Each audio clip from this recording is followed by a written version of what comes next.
I've closed probably hundreds of coaching clients over the years, both for myself and for companies that I've worked with, etc. So in this video, I'm going to be giving you the secrets that a lot of people aren't even necessarily willing to share with you about how to really close properly on a sales call. So I'm going to be giving you the source today.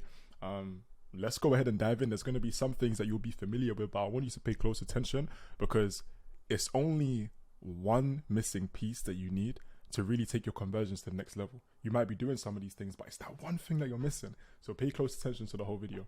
Anyways, let's keep it moving. Number one, right? And by the way, as you can see here, we're going to be taking you on the steps, getting someone from here all the way up to here, which is where you've closed the deal. Now, the first thing that we need to speak about is your offer. Although this may sound to some people like, okay, that's a different part. That's not really a part of the sales call. Listen, if you are hopping on a sales call and you don't have something that is very valuable for the person that you are selling, why the heck are you on a sales call? You should be in the back end, right? Building out your systems. You should be in the back end building out something that's actually valuable that people can actually use and that people can actually find use in. So let's say, for example, you're a fitness coach and you don't even have like some fitness plan structure or whatever it is, some kind of structure to get people results, some kind of clear outcome, some kind of clear process that you're going to take people through. And your fitness coaching is just, hey, yeah, let's hop on a call. I'm going to help you with your fitness. What kind of offer is that? That's not really your offer. You want to be able to be more specific. Let's say you're a life coach. Your whole offer can't be, hey, yeah, I can help you get your life sorted, right? You want to make it more specific. You want to make it more of a clear outcome and more of a clear process that you're actually going to take people through to get to that outcome. If you're focusing on booking calls and you're hopping on calls with people when you don't have a solid offer that people, again, actually want, not only just people, but your audience actually wants, you're low-key being rude, right? You're low-key wasting people's time. Hopping on the sales call, number one, they're probably not going to buy it. But number two, even if they do buy it, it's just going to be messy for them, right? Make sure you've got your systems nice in the back end. Make sure that you know what you're doing, right? Anyways, moving on from there. So that's obviously a kind of a prerequisite, right, to the sell. Let's speak about pre-call insights. So this is also before the call because preparation is key, right? One of the biggest keys in sales that people won't really show you is that it's not just about sales, right? A lot of people, they will teach, hey, look, follow this sales system structure and this is what I've done to book these calls or this is what I've done to close these deals. Blah, blah, blah, blah. Yeah, cool. But what they don't show, maybe they don't understand it. It's probably not even evil intent. They probably just don't even realize how much of a factor the pre-call insights that they have are actually playing. What I mean by pre-call insights is basically, okay, what kind of content do you have? How are you educating people before they even hop on a call with you, right? What kind of insights are you providing them with before they even hop on a call with you? Let's say, for example, you are a therapist, right? You're a therapist and you're doing some kind of consultations with people, right? What kind of value can you give to your specific target audience, your specific audience of people who you provide therapy to? What kind of value can you give on your social media that they can consume before they even get to the call? Because once you do that and you want to make it some kind of value, I just realized my video was kind of blocking that. I wasn't looking at the screen, but you want to make it some kind of value that really blows their mind in some kind of way. Just at least one good insight that they walk away with and they feel like, wow, I'm excited for this call because I'm going to be able to learn even more things from this person. And off the back of that, I would love to work with this person because I know that there's going to be even more value, right? So give some value, give some free insights and make it actually be genuinely useful, right? So that's one thing. Now, as we actually get into the actual call, right? What you want to be able to do. So as you're first starting, obviously, yeah, cool, talk to them, whatever it is. But when you're actually starting the bulk of the call, you want to diagnose, right?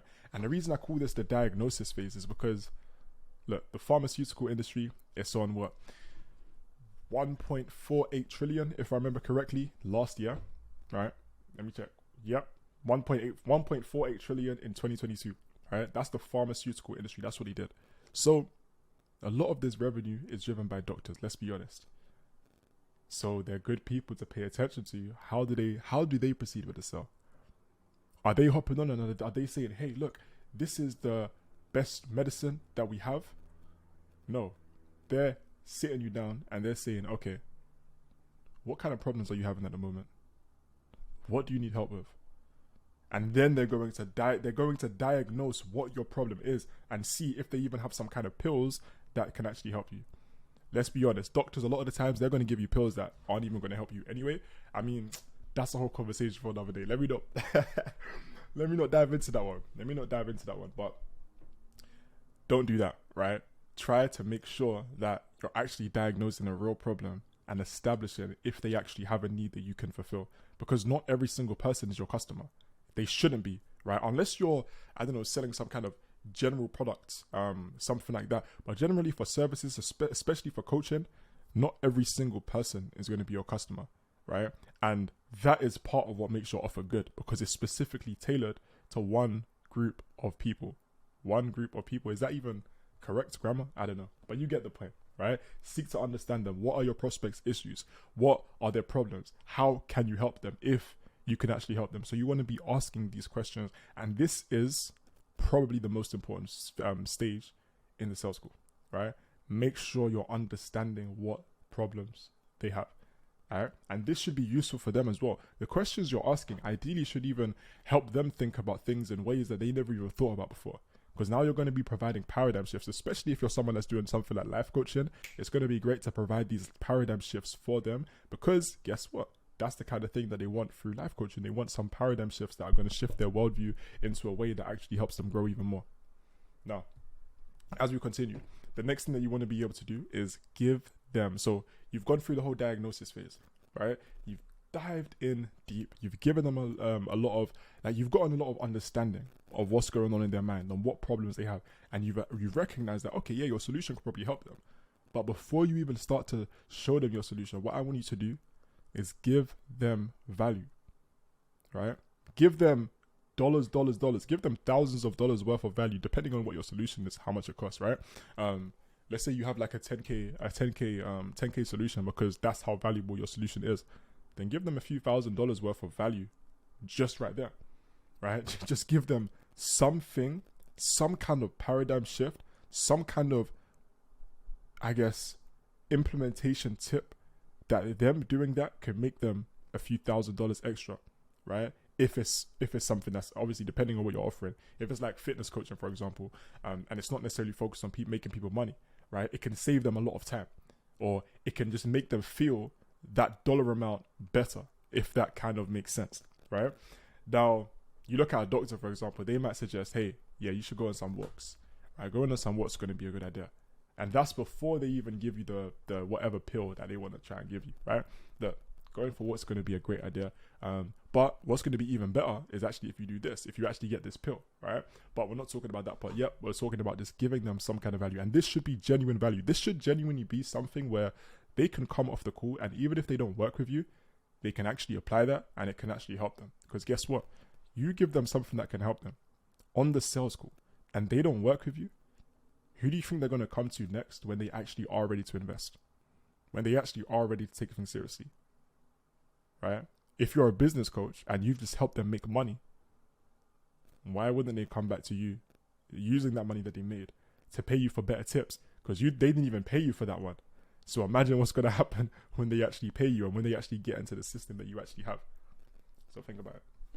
Now, as we continue, next part is enlightenment. So this is basically where I wrote all these notes on the screen. I haven't even been reading them. Maybe I should. But anyways, hopefully I'm going over it somewhat. But maybe it's useful for you to read, right? Anyways, enlightenment, right? So enlightenment, I should say. This is basically where you're going to enlighten them on the benefits of your solution, the benefits of your offer. How, yes, they could go ahead and apply the tips that you've given them, but how applying your offer is going to be able to be much faster for them. So if you look at, for example, this image over here, right? We've got this guy, he's climbing up, he's got the rope, right? The rope, think of the rope as your offer. You're going to give them the rope in this case, right? You've given them the rope now. And now that you've given them the rope, you can go ahead and help them up if they want to take the rope. Or they can just climb up with their hands and feet if they want to, sure. Or they can maybe even stay at the level. They can just apply the stuff that you taught them, stay at the level, cool, right? because you've already taken them further. Because remember, look, if you look at the previous part, they were lower down here. You already pulled them up with the value that you gave them. They can stay at that level, or they can say, all right, you know what, I do want to come higher, but I want to try and work it out all myself by just climbing up, or I want to take the rope, right? So again, it should be valuable for them regardless if they come to work with you or not, but it should be clear, because your offer is so good, it should be clear what the better decision is, right? It should be clear that, okay, look, this is my offer, here you go. The thing is, what you have to understand is this, right? Two major keys when it comes down to sales. Number one, your offer, right? Have something that's actually valuable, right? Don't sleep on that.